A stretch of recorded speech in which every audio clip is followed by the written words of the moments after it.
Yang udah masuk siapa? Saiful sakit, Bu. Saiful. Ilham izin. Ilham izin. Agus izin, Bu. Baik, anak-anak, sebelum kita lanjutkan, kita buat kesepakatan. Ya, kesepakatan kelas. Nah, untuk itu supaya apa? Ibu minta kalian itu bayangkan kelas yang kalian inginkan seperti apa. Ya. Makan. Terus setiap orang ingin yang ada di kesepakatan kelas itu nantinya apa? Setiap orang menuliskan satu saja ya yang diinginkan. Ya, Bu. Kelasnya bagaimana? Ya.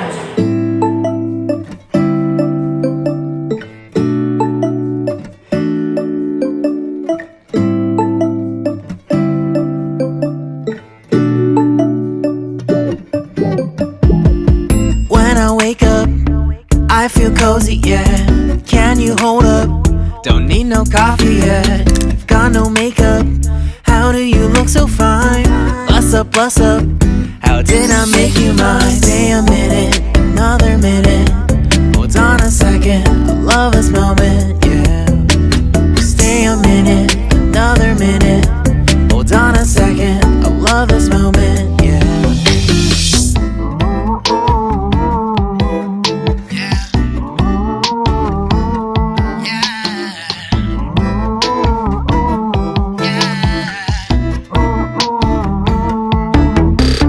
Don't you love when we take our time to make love? Promise you I'm not wasting time in the bathtub. We don't gotta rush, no. Never gonna rush, no. My life's in a slow-mo, always in a slow-mo. I still show up on time. Stay a minute, another minute. Hold on a second, I love this moment, yeah. Disiplin dalam kelasnya. Baik. Ini yang sama Ibu.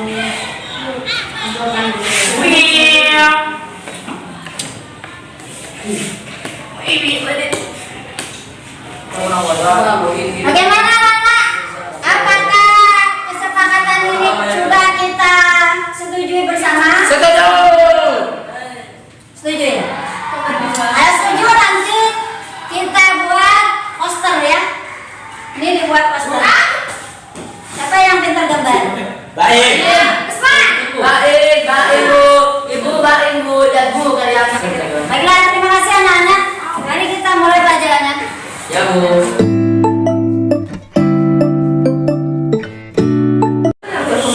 Assalamualaikum warahmatullahi wabarakatuh. Yang pertama, mari kita mengucapkan puji syukur kepada Allah SWT yang telah memberikan kita gerak dan kesehatan sehingga Bapak Ibu bisa menghadiri rapat dinas pada siang hari ini, yaitu tanggal 10 November tahun 2022. Yang kedua, mari kita selalu memanjatkan salam dan selawat dari junjungan Nabi Muhammad SAW.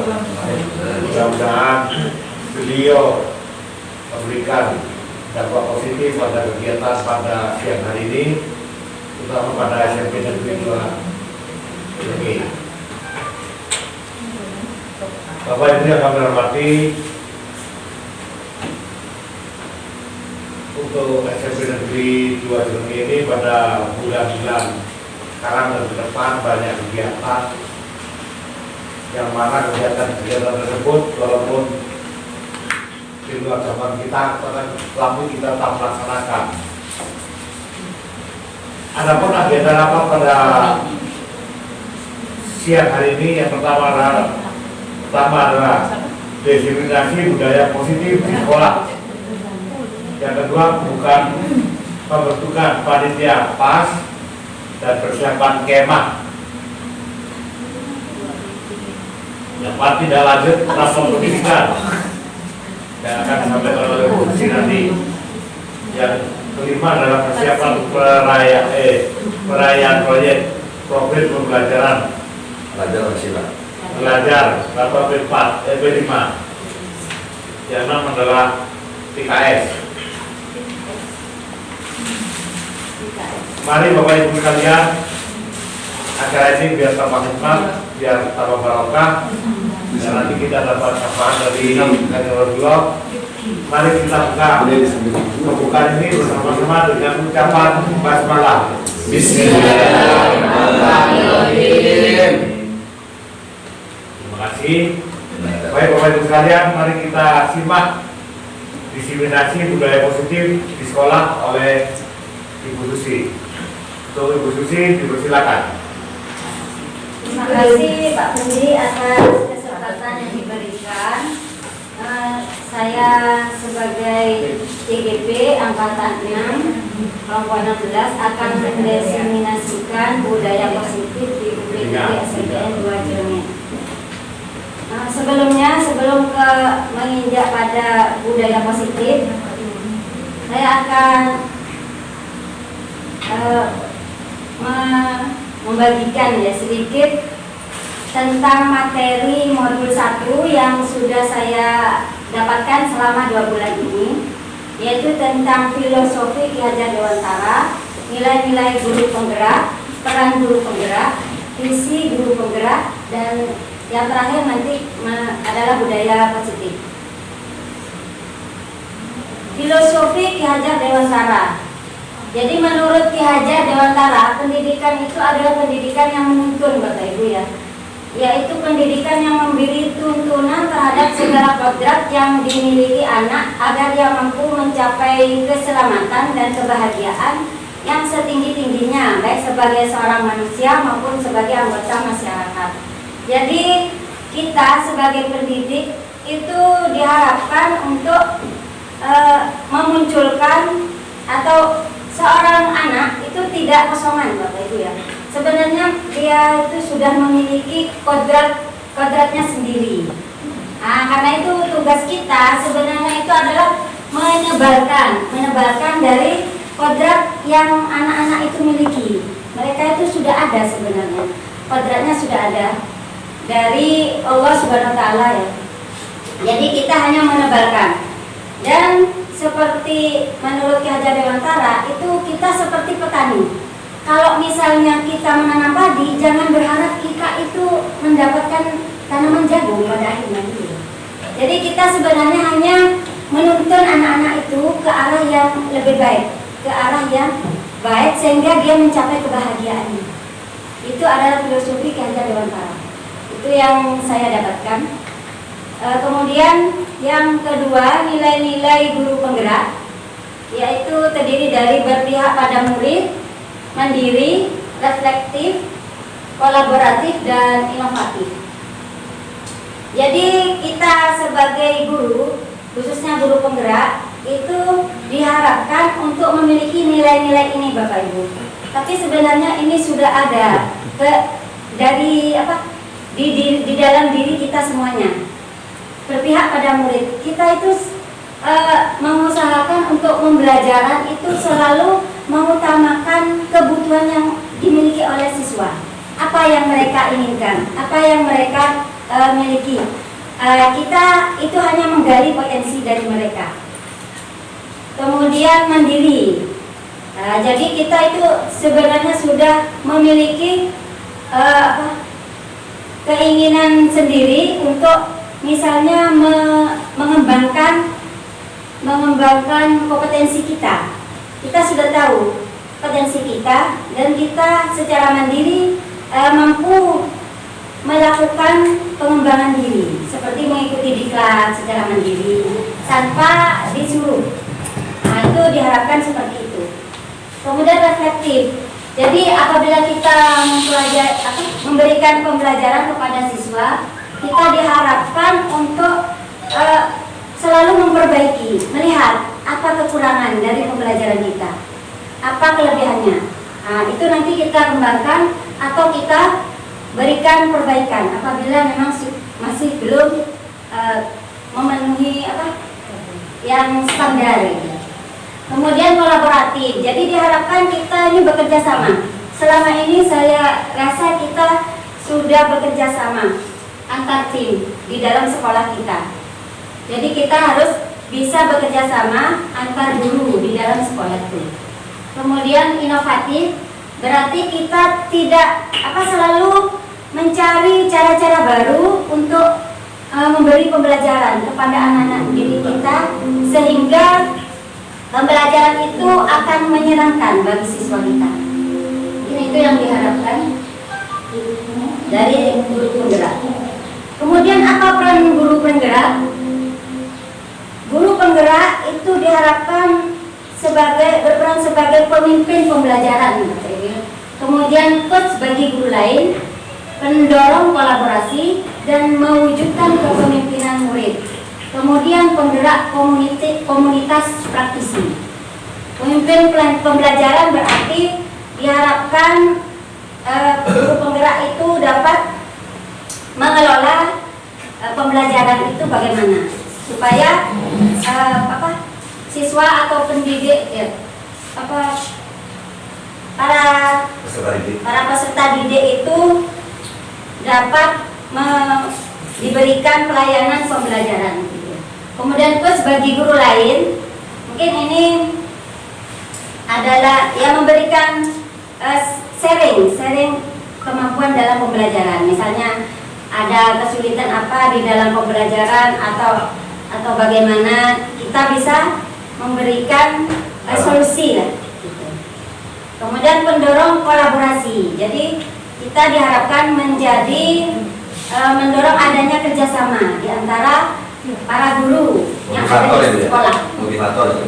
Ya, begitu Pak. Ya, mewujudkan kepemimpinan murid itu jadi diharapkan anak-anak itu pada saat pembelajaran itu diharapkan mereka itu bisa menjadi seorang pemimpin. Misalnya pada saat presentasi, anak-anak itu dibelajarkan ya, dipelajari untuk mempresentasikan apa yang dia pelajari seperti itu. Kemudian penggerak komunitas praktisi. Jadi guru penggerak itu perannya untuk menggerakkan komunitas yang ada di sekolah. Boleh, yang di luar juga boleh. Jadi diharapkan seperti itu. Itu peran dari guru penggerak. Nah, apa visi guru penggerak? Nah, visi merupakan gambaran ideal dari tujuan kita yang sepenuhnya harus berpihak pada murid. Nah, ini seharusnya guru penggerak itu punya visi dulu. Kemudian dari visi-visi para guru ini nanti kita tuangkan sebagai menjadi visi sekolah kita. Itu seperti itu. Bagaimana langkah mewujudkan visi? Ini dengan langkah atap. Atap itu kita menggali dulu Pak. Aset atau awal. Aset itu maksudnya modal kita yang ada pada sekolah kita itu apa sebenarnya? Kelebihan sekolah kita itu apa? Itu kita gali. Kemudian tantangannya apa? Baru kemudian aksi yang harus dilakukan. Dan pembelajaran apa yang bisa kita harapkan dari ketiganya itu tadi. Kemudian kita membuat rumusan. Dari pembelajaran itu kita membuat pernyataan prakarsa perubahan. Ini kemudian dilaksanakan berupa program. Bagja ini sebenarnya adalah menuju ke program atau kalau sekarang itu misinya. Kalau ada visi, maka itu ada misi-misinya apa. Itu nanti dituangkan melalui bagja. Buat pertanyaan pertama dulu apa, kemudian ambil pelajarannya, kemudian dari mimpi. Kalau misalnya itu terjadi, apa sesuatu yang terjadi setelah itu dilaksanakan? Apa kejadian apa yang akan terjadi pada sekolah kita? Kemudian jabatan rencananya dari yang terkecil. Kemudian atur eksekusi, jadi pelaksanaannya. Mungkin itu semacam program lah ya, misi atau program. Jadi melalui visi kita buat dulu pernyataan prakarsanya berupa misi, kemudian dituangkan ke dalam program-program kita di sekolah. Nah, sekarang kita ke budaya positif Materinya sebenarnya banyak ini. Teori kontrol, ada disiplin positif, nilai-nilai kebajikan universal, keyakinan kelas, teori motivasi, hukuman dan penghargaan, kebutuhan dasar manusia, posisi kontrol guru, dan segitiga restitusi. Tapi sebelum melanjutkan, mungkin ada pertanyaan dari Bapak Ibu, silakan.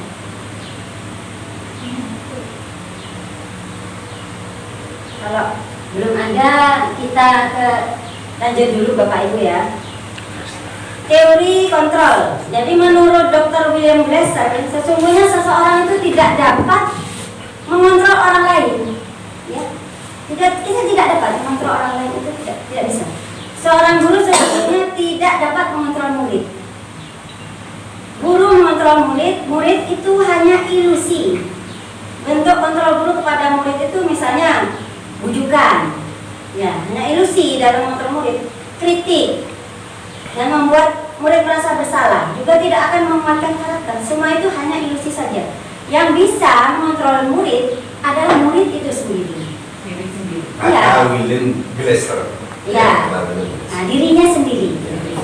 Meskipun orang lain kita juga nggak bisa mengontrol orang lain, itu tidak bisa. Kalau kelas kami yang berbukan Nah, itu bagaimana caranya? dari mana? Karena rame misalnya. Nah, Kalau tidak betul, aku nunggu.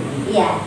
Bagaimana caranya? kan dengan bujukan macam Iya, sebenarnya bentuk kontrol yang sampean sampaikan itu Udah apa pun namanya? ilusi. ilusi.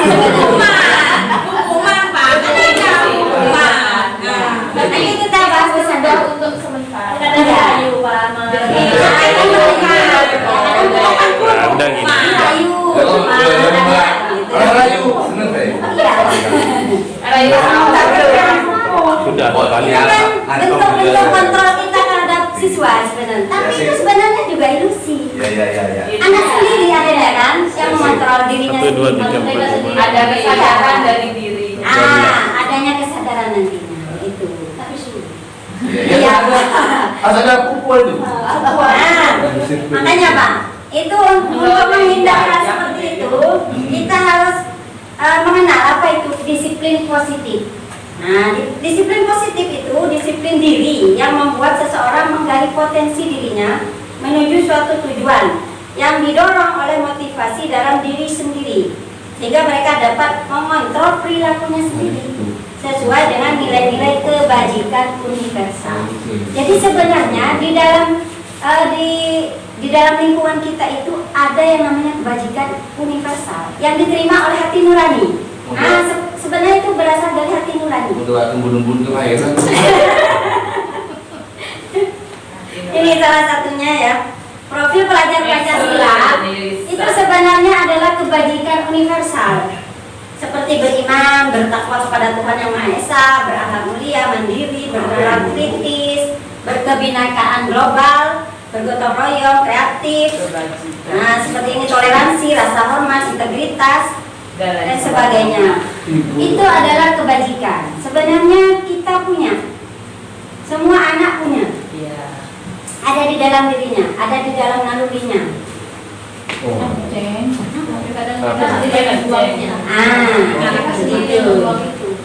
Bagaimana supaya seperti katanya Pak Yudi ya? Kan anak-anak orang yang mana? Nah, kita bentuk yang namanya keyakinan kelas. Apa itu keyakinan kelas? Nilai-nilai kebajikan universal yang disetujui warga kelas untuk dilaksanakan dan akhirnya diyakini. Jadi sebenarnya keyakinan kelas itu dapat diawali dengan membuat kesepakatan kelas bersama dengan siswa. Nanti akhirnya apa? Tidak ada peraturan sekolah, tapi yang ada keyakinan sekolah. Dari kelas-kelas itu nanti kalau sudah terbentuk keyakinan kelas, maka itu akan terbentuk sendiri keyakinan sekolah. Jadi anak-anak itu dengan sendirinya, dengan motivasi intrinsiknya, itu melaksanakan apa yang mereka yakini. Iya, untuk membuat kesadaran itu seperti apa? Mungkin apa Bu? Apa ambil sebelum kita diskusi. Keyakinan kelas yang dimaksud barusan kan perlu melibatkan para pewaji. Apa kita melibatkan guru?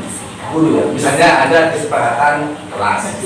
Misalnya kalau ada pelanggaran, contoh nyatanya ya tidak ada piket, satu ada piket. Misalnya ya kita sepakat dendanya Rp1.000 misalnya kalau uang.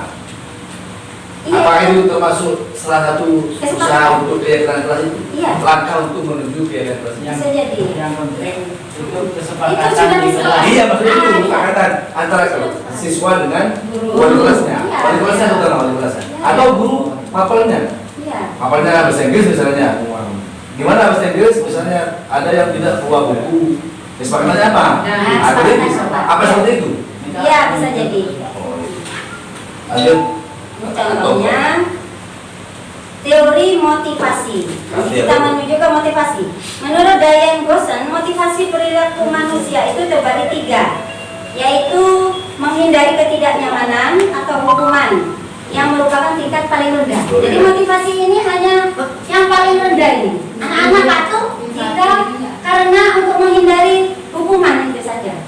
Itu adalah tingkat motivasi ya. Berarti ada manfaatnya hukuman tuh. Engkau mau nampak tokol, Iya. tempat tuh, nah ada itu. Ya, karena itu motivasi. Nah, salah satu motivasi. Kabeli andini seragam pukul pun.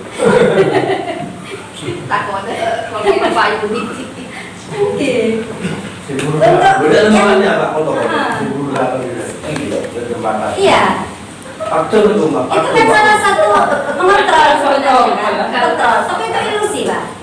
Iya. Tapi kan ada bapaknya bu ya? Iya. Apa di Sekolah, di sekolah. Ya, ya dulu. Yang penting ada dulu. Iya, ada Iya. ada dulu. Nomor 2 itu untuk mendapat imbalan atau penghargaan dari orang lain yang merupakan tingkatan kedua.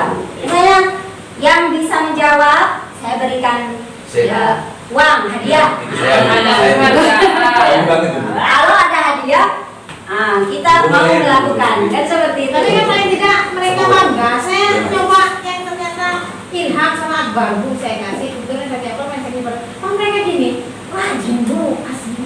Nulis kerja aki yang gimana deh gitu. Ya. Ada motivasi. Iya, motivasi dia Terus motivasi. mereka kelas Bu. Ya, bentuk motivasi ini. Maksudnya ada kayak keinginan dari keinginan. Iya. Ada tidak bisa. Oh, berarti ya. Ya. Kalau ada hadiah dia malas. Betul.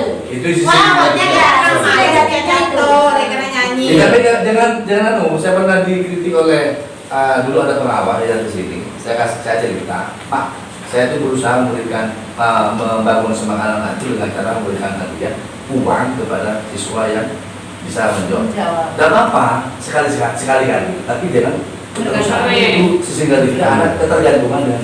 Iya. Iya. Efeknya juga kurang bagus. Ada Sekali kali. Ada efek yang tidak kita harapkan. Jadi dia mengerjakan karena ada. Sekali kali. Betul. Lalu, Yang ketiga itu untuk menjadi orang yang mereka inginkan dan menghargai dirinya sendiri dengan nilai-nilai yang mereka percaya. Ini intrinsik, motivasi intrinsik. Jadi dari dalam dirinya sendiri. Nah, gitu. Ini yang paling bagus, Bapak Ibu ya. Jadi meskipun tidak ada orang, meskipun misalnya dia belajar di rumah, dia akan tetap semangat karena dia menginginkan sendiri. Ada motivasi intrinsik dari dalam dirinya. Jadi akhirnya tingkah laku yang ada di sekolah itu akan terbawa dia ke rumah. Gitu. Ini yang akan membentuk karakter pada anak. Jadi kita harus berusaha membuat motivasi itu dari dalam dirinya sendiri. Menggali motivasi itu agar anak itu mendapatkan motivasi dari dirinya sendiri. Itu sebenarnya. Nah, hukuman dan penghargaan seperti yang disebutkan Pak Wahyudi tadi, benar ya? Hukuman dan penghargaan merupakan upaya yang dilakukan seseorang untuk membuat seseorang melakukan suatu perilaku tertentu yang diharapkan oleh yang memberi hukuman atau penghargaan tersebut. Hukuman dan penghargaan hanya sementara, tidak akan membuat perilaku tertanam menjadi karakter. Jadi dia tidak akan membuat anak itu berkarakter. Ya. Sebenarnya menghilang. Kalau takut tahu, makanya segera takut. Iya, takut atau mengharapkan sesuatu. Ya betul. Seperti itu. Berarti ada yang reward punishment itu harus ada dalam pendidikan. Iya, ada.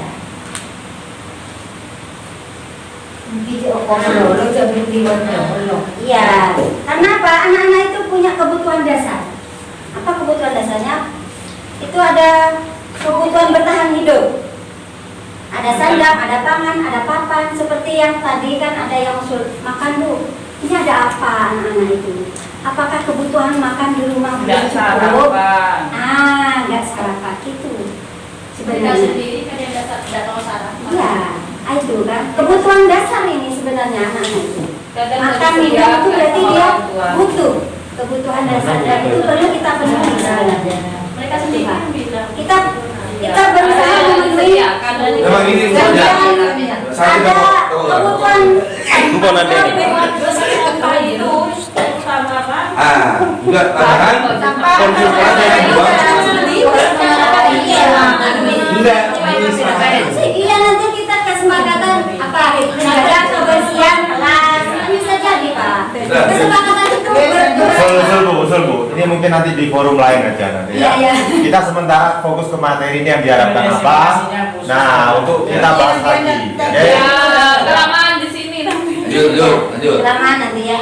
Nah yang kedua itu kasih sayang dan rasa diterima. Jadi kebutuhan untuk diterima anak-anak itu. Jadi perlu kasih sayang dan rasa diterima. Kemudian ada kebutuhan akan pilihan, diberi kebebasan anak-anak itu. Yang seperti penjara. Tak boleh cacat, macam. Itu kan berarti tidak memberi kebebasan. Kebutuhan mereka itu sebenarnya diberi kebebasan. Kebebasan. Iya, kebebasan berekspresi, kebebasan berpendapat, begitu. Kebebasan berkreasi. Tapi kebebasan bukan satu. Kebebasan tapi jangan salah. Iya, kan nanti dibatasi oleh kesepakatan. Karena kebebasan itu tidak berarti kebebasan yang kebebasan itu selalu ada dibatasi oleh Aturan. bukan sebenarnya dibatasi oleh kebutuhan orang lain kan gitu, dibatasi oleh hak orang lain kan gitu. Berarti kalau kebebasan mengumpulkan tugas, tidak masuk bu ya? Kebebasan mengumpulkan tugas. Kita masuk ke kesepakatan Pak. Oh gitu ya. Ya, kita masuk ke kesepakatan itu. Kemudian kebutuhan pengakuan atas kemampuannya. Dia mampunya di mana? Itu kita gali, kemudian kita beri kesempatan. Begitu. Kan ada anak yang sering bicara, kita beri kesempatan dia untuk mempresentasikan, menjadi presenter. Seperti itu. Kerja tengah tuh. Jalan itu orang cacat kok. Yang berbicara itu seharusnya diberi kebebasan. Dapat silakan. Oke. Saya kecacat benar ngajar bu. Ulu yi. Oke betah. Mau dioper. Kalau tidak hanya bicara, tapi kemampuan. Dia kemampuannya di mana? Nah, kita harus tahu anak-anak itu kemampuannya apa. Kita berikan kesempatan gitu, pada saat pembelajaran kita. Kemudian kebutuhan untuk merasa kesenangan. Jadi anak-anak itu sebenarnya nalurinya itu kan bermain-main, sebenarnya masih mau bermain. Jadi kita berikan dia kebutuhan kesenangannya itu pada saat pembelajaran kita. Nah ini posisi kontrol guru sebelum dijelaskan kira-kira silakan Bapak Ibu melihat dalam dirinya kira-kira saya ini termasuk yang mana? Apakah penghukum, pembuat rasa bersalah, teman, sebagai teman, atau sebagai pemantau, atau sebagai manajer? Pak Yudi kan. Nomor satu Pak Yudi, nomor satu. Pak Yudi panggung. Kenapa sih dong? Semua Pak Yudi banget itu. Tahu semua aja. Semua Pak Yudi tadi. Pak Yudi Aku mau topol takon. Jadi kalau takut. Jadi yang cenderung menghukum, nah itu adalah penghukum berarti. Itu penghukuman yang saya Iya. Hukuman itu tidak hanya fisik Bapak Ibu, tapi juga dengan verbal. Kalau saya tidak menyakiti bos. Oh ya. Jadi saya melihatkan. Membuat rasa. meskipun dengan kata-kata, tapi dia juga bisa menghukum. Ya kadang kan kata-kata itu lebih tajam ya, lebih tajam daripada tulang. Iya. Iya, karena dia membekas di hati. Iya. Oh, bahasa Membekas di hati. Pengalaman ya. sama seperti berarti yang kok kayak gitu. Malah sebut membekas di hati. Ah, udah gede deh loh. Ya, yang ini membuat rasa bersalah, ini suaranya lembut, pelan-pelan. Tapi dia membuat murid itu merasa tidak nyaman, bersalah dan rendah diri. Sampai dia gitu. Goreng. Yang kulin. Putri. Akhirnya apa? Mengatakan Udah putri kamu ya? Ibu tau malah kerap. Beda kursi kamu dah. Ada yang kena ampun ibu lah. Boleh makan modal itu. iya. Kemudian sebagai teman, guru yang tidak akan menyakiti murid, tapi tetap mengontrol murid melalui persuasi dan Kisah bahwa saya lagi sama. Tadi gue deh. Oh iya. Kalau mati tiru. ya sebagai teman. Sebagai teman, Mbak Yudi sebagai teman bisa, sebagai pendukung bisa. Ini Mbak Yudi semua ibu. Saya kan tahu sebagai teman. Kalau paman tahu ini bertindak sebagai pengawas yang bertanggung jawab atas perilaku murid dan berdasar pada peraturan dan konsekuensi.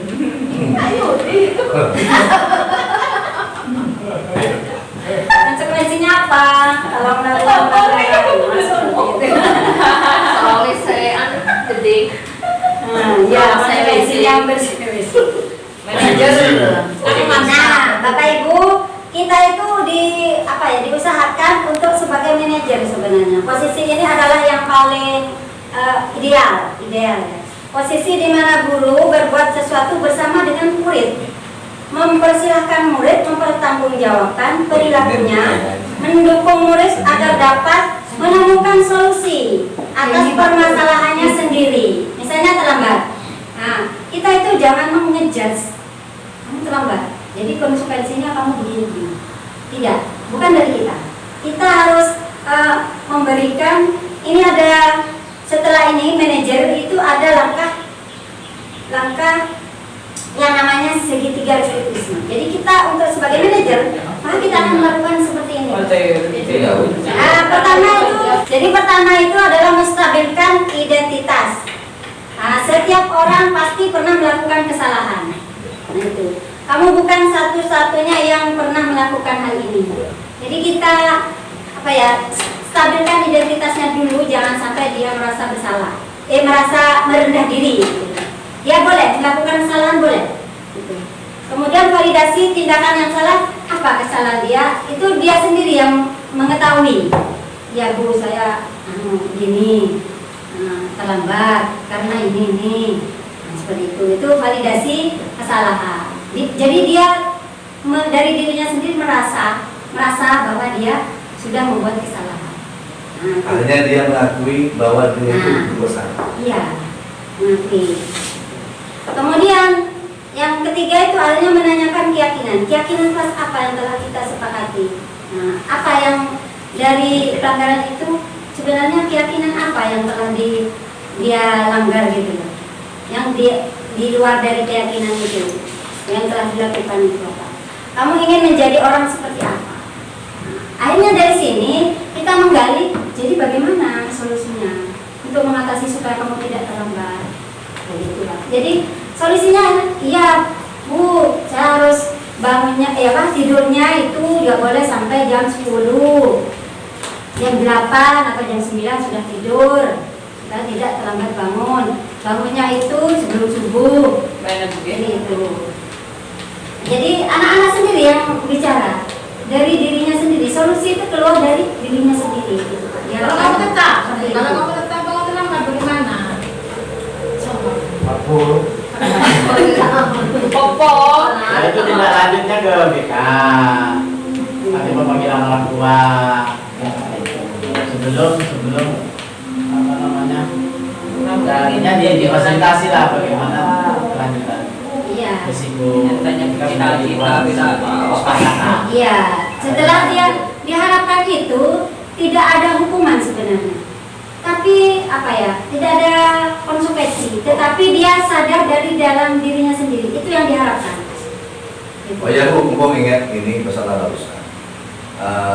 Saya cuma meneruskan apa yang sudah menjadi tradisi dari dulu. Laporan berkala mingguan dari Wali Tugas tentang ketidakadilan siswa lambat atau tidak hadir. Tolong tetap dilakukan. Sudah. Ya, berkala. Sehingga bukan bulanan berkala mingguan. Kalau kita ngopel aja biasa. 9B 2 minggu tak ukur kemarin. Biar bukan bisa mantau. Iya. Aku dek. Itu yakin. Iya Pak, Ya. itu sebenarnya Itu bagus. termasuk satu antisipasi. Sudah. Kalau kelas 7 sudah. Kelas 9B kemarin 9A. Berapa minggu? Kalau mengalah lah. Kalau kurang formnya minta minta. Sudah Jadi sudah kami bisa saya kasih semua. menang. Iya. Itu.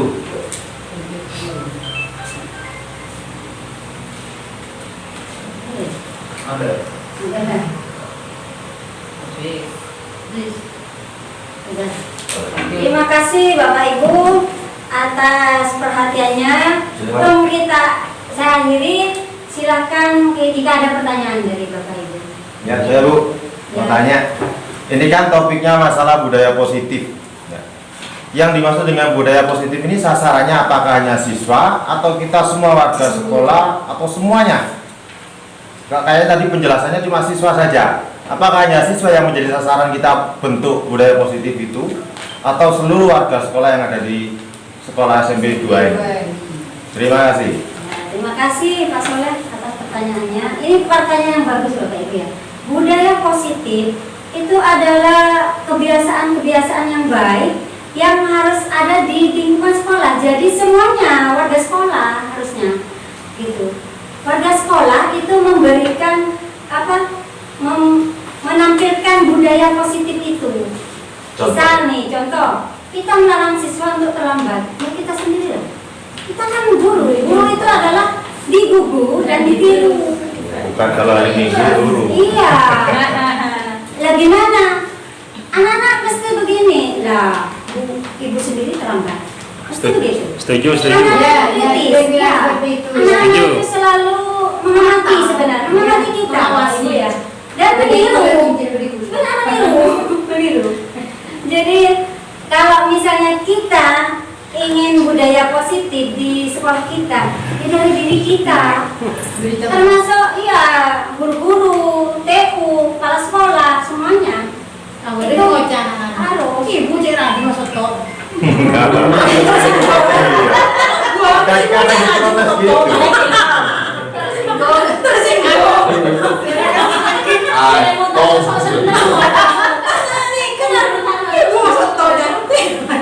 Iya. Aja kurang ajar. Nah, baju lo dimasukkan, ibu sendiri lo dimasukkan. Gitu anak-anak. Menurut aku ya nggak mungkin lah. Memang harus kita untuk hal seperti itu kita memberi penjelasan. Iya. Kenapa kalau dulu ada? Mari. Ada tulisan saja. Iya. Memang model Kita memang perlu apa ya? Menjelaskan kepada anak-anak sebetulnya apa. Kita membuat peraturan, membuat kesepakatan seperti apa. Mungkin itu Bapak Ibu ya. Karena waktu yang terbatas, mungkin hanya satu pertanyaan saja. Terima kasih atas perhatian dari Bapak Ibu, kemudian sumbangsihnya untuk sekolah ini yang tadi kita bicarakan. Dan terima kasih kepada Pak Soleh Kepala sekolah.